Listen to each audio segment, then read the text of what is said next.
I'm here today with my colleagues from both sides of the aisle to talk a little bit about HB 1499, which is the shared custody bill. So I want to start out by saying the meeting that we had this morning, the hearing attended by hundreds of people online and in person, folks from you name it, they were there. Texas, Arizona, Missouri, Alaska, Florida, Kentucky, all about. Members of both parties were there, and one of my co-sponsors is with me today, so I'd like to introduce briefly Representative Harris. Representative?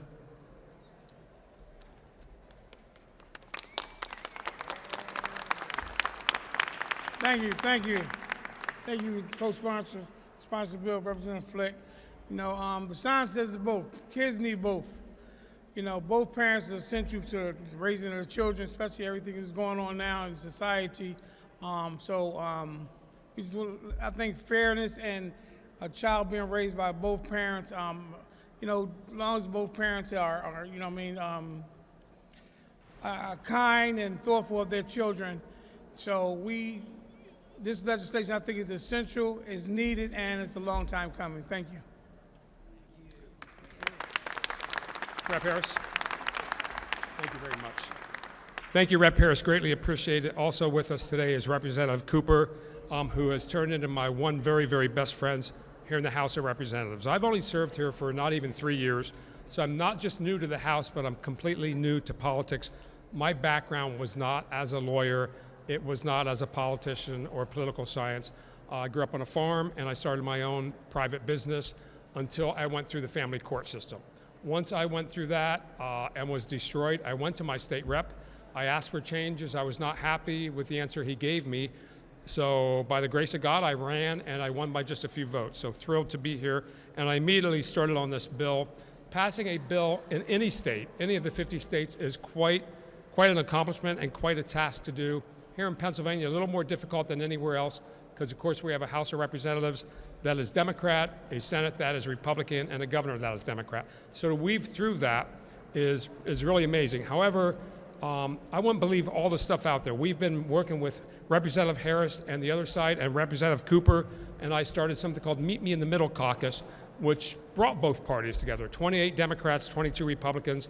And we don't do things that seem so important. We might go out to dinner, we might play pickleball, but it's a chance to get to know each other and get to know the families of each other, and that's how we really get things done here in Pennsylvania.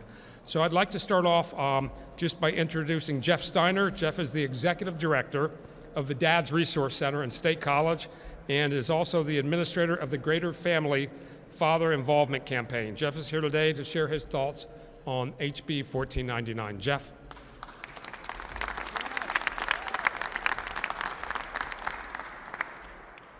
Thank you, Representative Flick.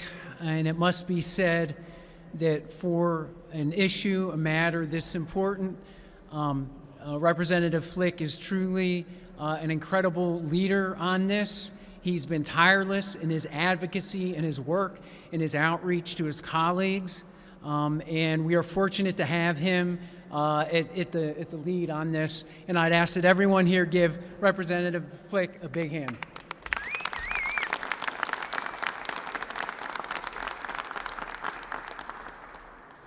The Dad's Resource Center was founded by Dr. Joel N. Myers, the founder and executive director of AccuWeather, to provide education, resources, and advocacy for single fathers struggling to be in the lives of their children due to the family courts, the county, and the human services systems.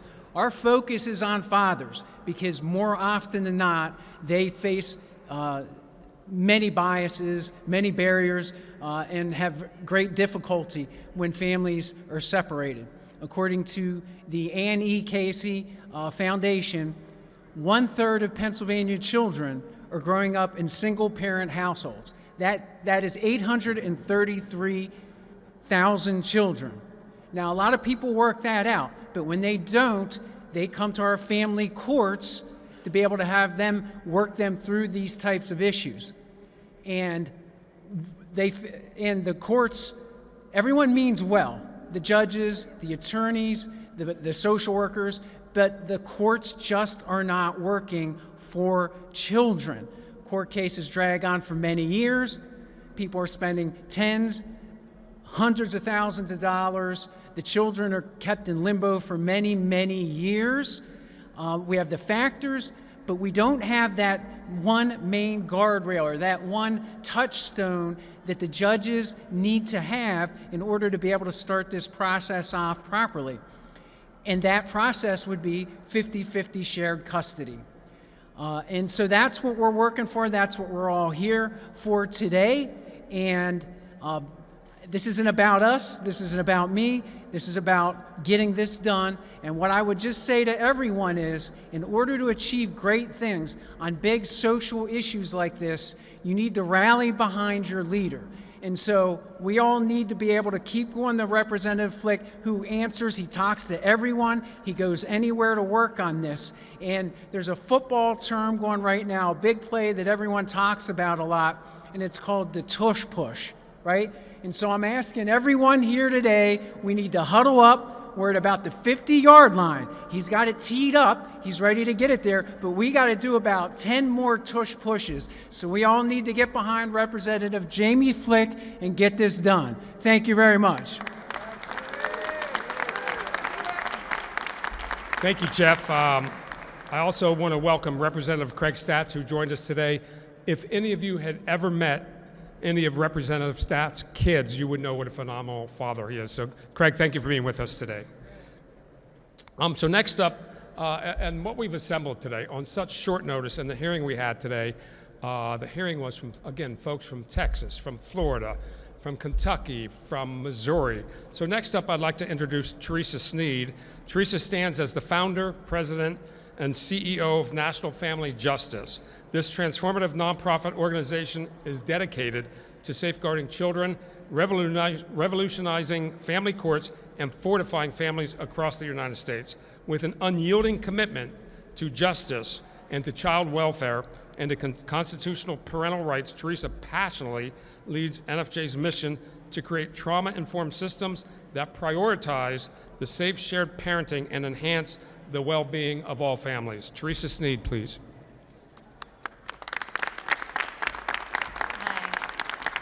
Thank you, Representative Flick. I appreciate it.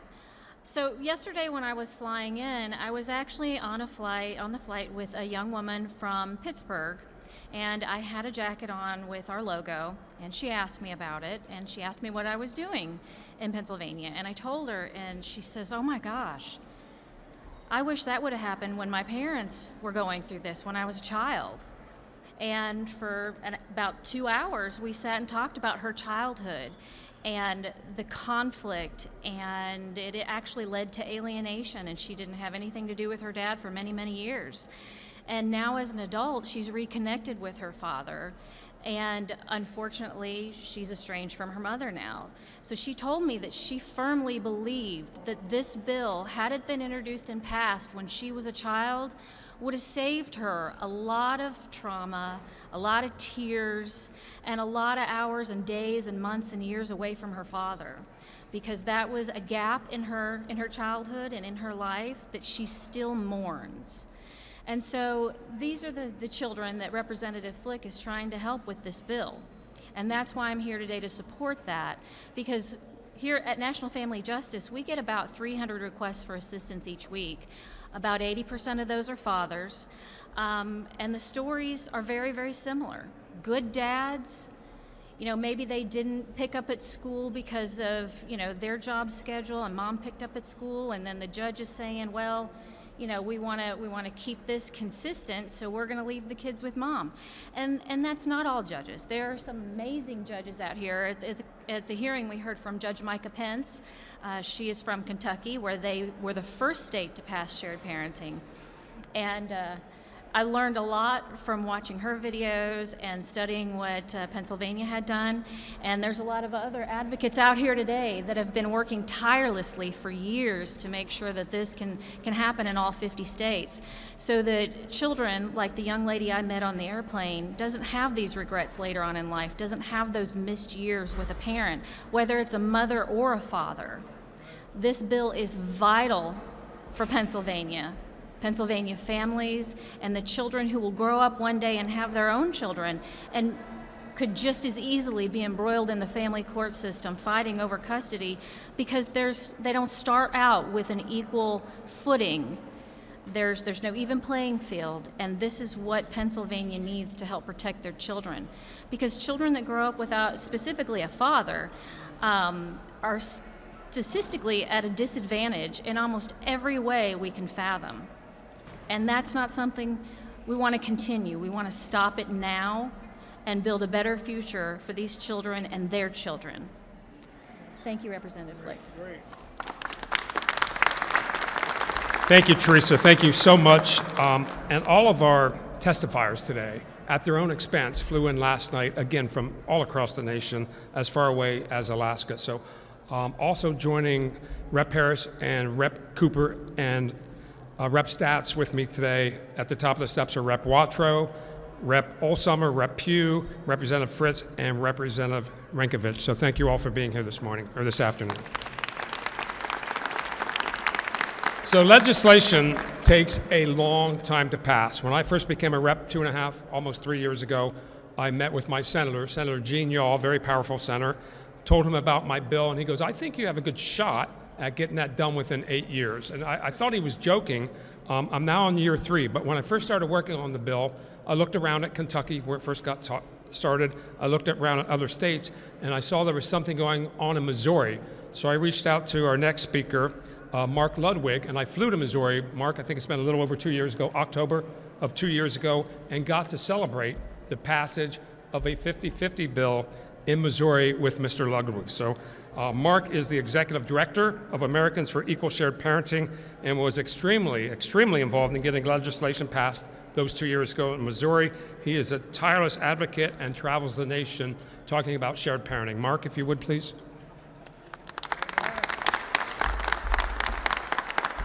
Thanks, Representative Flick, and it's good to be back in Pennsylvania. We were here about 6 years ago. I know we've got a bunch, Stephen Meehan and Chris and Justin, Rael, that were here back then. Pennsylvania is close to my case now. My son's mother has a home in Bloomsburg, not too far from here. So this has a personal interest at this point. But very, very fortunate. I'm the only person in the country that was a part of all 5 states that have now passed rebuttable presumption bills. And in all those states, as the representative mentioned, it took a while. You know, Kentucky took us 8 years, Missouri 9 years, Florida 12 years, Arkansas 3 years. That was the quickest one. Virginia 6 years. But in every state, there became a tipping point where you worked, and all of a sudden, it was like you finally passed a threshold. It's almost like the difference between treading water and swimming. There's only a couple-inch difference between where the water level is on your nose. But that little difference can help you get the speed that you need to swim. And what I see going on with Representative Flick and his commitment, his passion to this, and I see going on today, you see the people here, I'm telling you, this has moved from the head to the heart for a lot of people in Pennsylvania. And it's just like, not to be melodramatic, but if you think of that Miracle on Ice hockey game, where if you were part of that in 1980, some of you are too young to remember, but I remember watching it on TV, and you could feel it. You could feel these guys were committed. They were going to win that gold medal, and you can feel that today. I can tell because I can see the passion in that guy right there. And when I look across the country at all the sponsors we have, last year I worked in 31 different states, and I'll tell you what, I'll put that guy at the top of the list, and I'll follow him anywhere. So if you guys are from Pennsylvania, stand behind this guy. He is committed. We are going to get Pennsylvania across the finish line, and I can't wait till it gets done.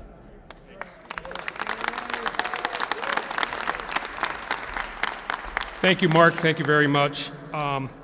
One thing you get to do in this business is make great friends. Other state reps, and you might think it's all political, but you really do build unbelievable friendships, just fantastic friendships, and other people that advocate for the same bills and for the same rights of children. So it was only not even 2 weeks ago, I went to Washington, D.C., and I met our next speaker, and we stayed up until 2 in the morning talking about HB 1499 and what this next speaker has done, not just in Texas, but all throughout the country, all throughout Canada, all throughout Australia. Another man similar to Mark Ludwig that just works tirelessly and has been through the ringer himself.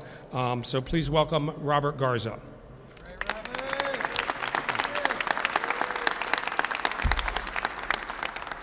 I want to talk a little bit about the House bill.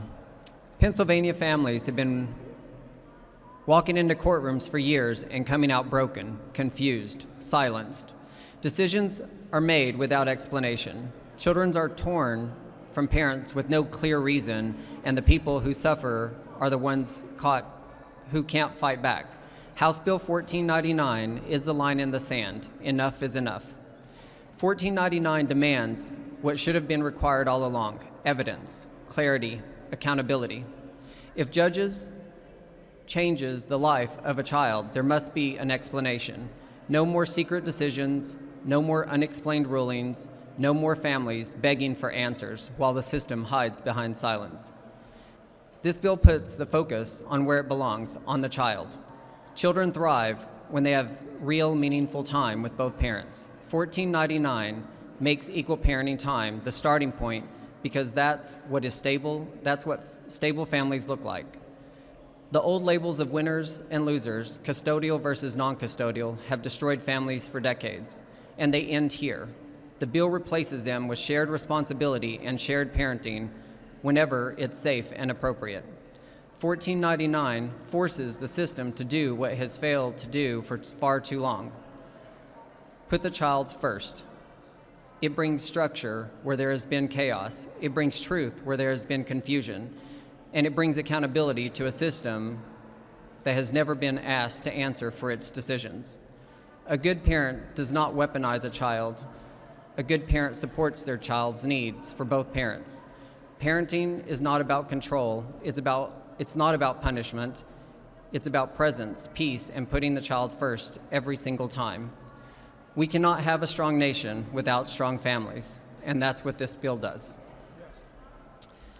Have a quote that I did that talks about the fight that we've had this far. The fight for equal parenting is the largest modern-day civil rights and human rights movement. We will not stop until truth, justice, and the family unity prevail. Every generation has had its moral blind spot. Slavery was once legal.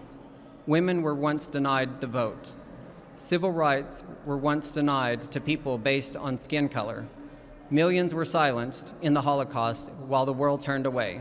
Today, courts deny children's equal time with both parents, and society calls it in the best interest. History will judge this too, and one day denying 50-50 custody will be remembered with the same shame as every injustice once was allowed. Wow, that was excellent.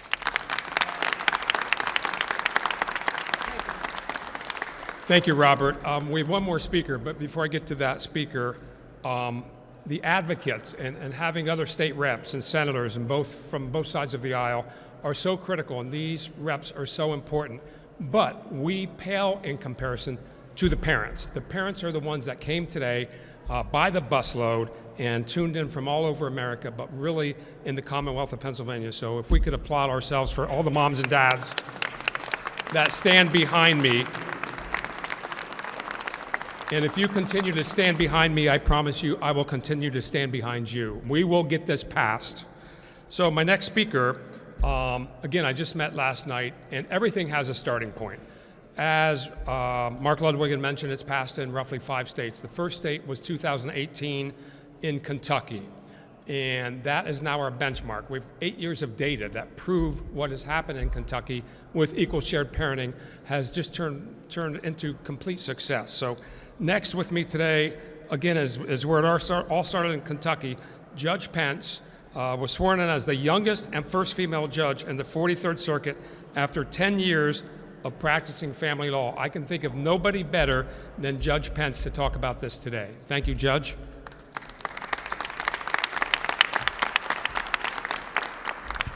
Thank you, Pennsylvania, for having me here and for caring what we have to say in Kentucky. I'm not here because I'm going to tell you to vote for or pass a law or to support a law or a legislator. I'm just here so that you're fully informed when making a decision. As stated, as the representative stated, we passed this in 2018 in Kentucky. I will tell you now, the entire bar was not happy about it. As judges, we were not happy about it. This law passed right before I took the bench. And the fear was not because we thought dads would get more time. The fear was, is it going to be bad for these kids to be bounced around each day or every 2 days or every week from home to home? And the reality is what we've seen now is the decrease in litigation. We've seen more parents working together and making decisions that are best for their child because of one reason: they have equal power in their role as parents. Because unfortunately, without this presumption, we had an assumption in Kentucky that one parent had more power than the other. And that's often how we saw things work out. Now, when there's shared parenting, you have to work together to trade days when you're sick or when the other parent is sick or when you can't get the child to a soccer practice or can't get the child to another event. It's been a blessing to see some of my friends even relocate because the other parent needed to relocate for a job, so they went too, so that they could remain equal and shared parents, doing what was best for their child and making the decisions not on their own best interest, but we had given them the room to make those decisions on the best interest of their child, as the U.S. Supreme Court required in Troxel versus Granville in 2000. So I just want you to take a look at this, consider it. If you have questions about how things have gone in Kentucky, there's a lot of information concerning the decline in divorce rates. But I can say that in my own courtroom, I've seen the conversations change. The conversations are no longer as angry, as bitter as they once were. They start with, I know they're a good parent, but this is what I think is best for our child, and here's where we disagree. It helps to focus the argument on what's best for the child as opposed to slinging mud from parent to parent. But let's face it, if you told me I was only going to get every other weekend and one night a week with my child, I'd come in there slinging all the mud possible because I wouldn't want to spend that time away from my child. And that's why it's important that we have the equal power here. Not just equal time, it's about the equal power in the courtroom. And that's what helps us settle cases and let parents make the decisions that are best for their children. So, thank you.